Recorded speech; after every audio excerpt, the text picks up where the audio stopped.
The Ag Committee does this. The Speaker accepts suggestions on what to assign committees for interim studies. Useful thing to know if you would like the Ag Committee to study something of interest to y'all. During the interim, usually during the even number years, that's when the committees meet and hold hearings, and at the end of that year they write the report and they produce it and publish it right before the session, and usually those interim reports have suggestions for legislation which various members pick up and run with. Also during that time are elections. Filings happen December of odd-numbered years through January of even-numbered years, with primaries in March and elections in November. When you go and speak to your representative in his district, one of the first thing you need to know is who is your state representative. How many people in here know who their state representative is and not their congressman? That's actually pretty good. You'd be surprised how many people don't know who their state representative is. We get a lot of correspondence in our office with people concerned about federal legislation, and we have to explain to them that we're not Congress, that we are a state government, and Civics 101. And a lot of people don't know who their state representative is, and so obviously that's number one. Number two, are they running for re-election? We already have 2 representatives who have said they are not going to run for re-election, one who's going to run for higher office, and one state senator who has said he's not going to run for re-election. It really doesn't do you any good to go and talk to somebody about your issue if they're not going to be there to do anything about it the next session. Is there anybody here from Williamson County?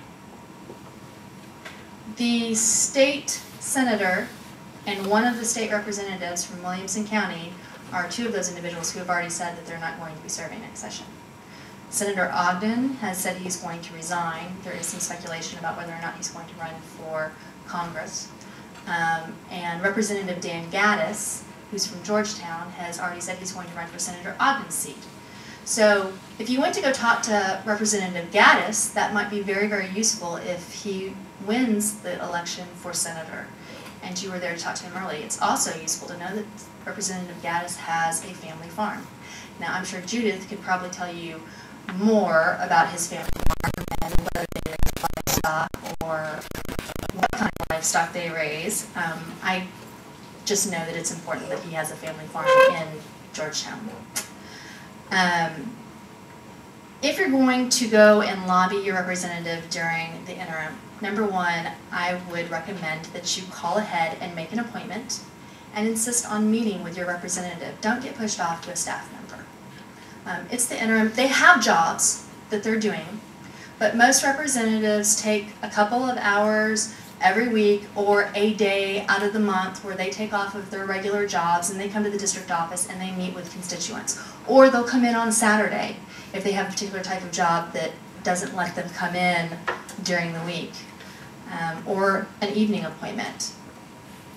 It is important for you to develop that relationship so that he knows who you are and he knows why it is important to his district, because his staff may change from session to session. It's unusual that I've worked in the state legislature for 10 years. There is a salary cap, and many people come into the legislature with college debt that they need to pay off. They'd like to buy houses, etc. I happen to have a husband who has a job that allows me to do this because this is what I love and adore doing. But most people don't have the tenure that I have, and they come and they work a session and they leave. So if you build a rapport with a staffer, they may not be there the next time. So it's important that you go and you build a relationship with your representative, and the best time to do that is in the interim when he's not rushed. When you call for an appointment, give them the issue you plan to talk about so he can do a little prep ahead of time so that he can talk to you intelligently. Invite his staff to join. Say if you have a particular staffer who handles this issue for you, I would love to have them involved, but I would like to meet with you. Keep it short, 15 to 30 minutes during the interim, because like I said, they have regular jobs and they take a couple hours to meet with the constituents who have all come in who want to meet with him that week. And so if you're not going to talk to him about a particular bill or something that he can take immediate action on, if you're just doing, this is who I am, these are the issues that I'm concerned about, be judicious with his time and yours. I would highly recommend to people not to walk into a state representative's office and threaten them. We have a lot of people who call our office and say, if you don't do this, I'm never going to vote for you again. Many representatives have voter rolls. They know, number one, whether or not you vote or not, whether or not you're actually in their district. Again, I've had people call me from Houston and tell me they're never going to vote for my boss again, and I tell them, really, do you live in Carrollton? Because he's not on the ballot in Houston. But also, I mean, you wouldn't want somebody walking onto your property and telling you that if you didn't follow things a certain way, that they were going to come after your livelihood or what it is that you love to do as far as an avocation. And nobody responds well to being threatened. And I think it's the book, How to Win and Influence Friends, that really says, you know, you catch more flies with honey than you do with vinegar. The all-important white paper is what you bring with you and what you leave behind. And this is a useful tool during the interim and during session.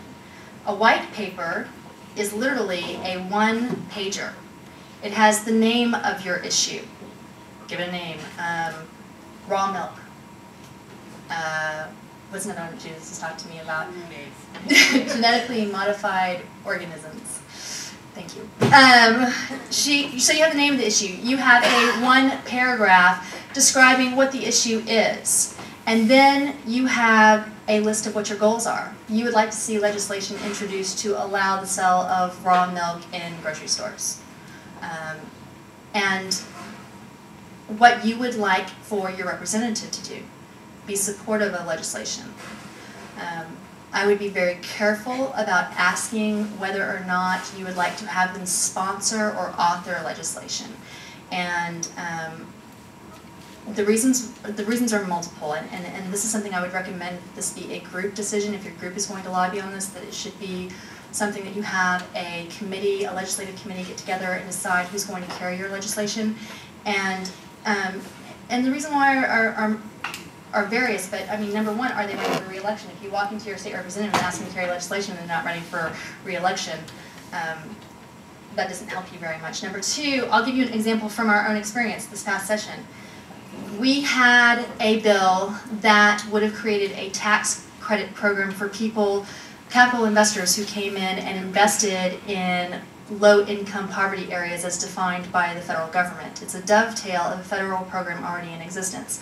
My boss's district would not have gained at all from this because we don't have any low-income or poverty areas in our district. But my boss thought it was the right thing to do for the state, and when the Texas Capital Venture Association came and brought him the program, he thought it was wonderful and offered to author it.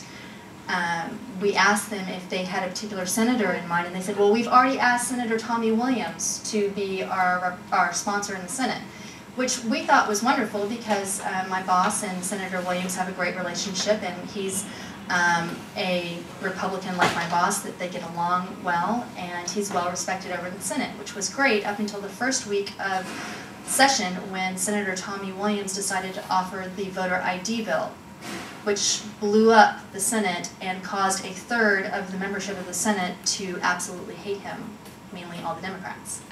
So all of his legislation stalled for half of the session, and our bill that he was carrying over in the Senate didn't move at all, which meant all the weight was on us to move that in the House, and then hopefully that his relationships would be repaired in the Senate by the end of the session, which they were. But that by the end of session he could move that bill through the Senate.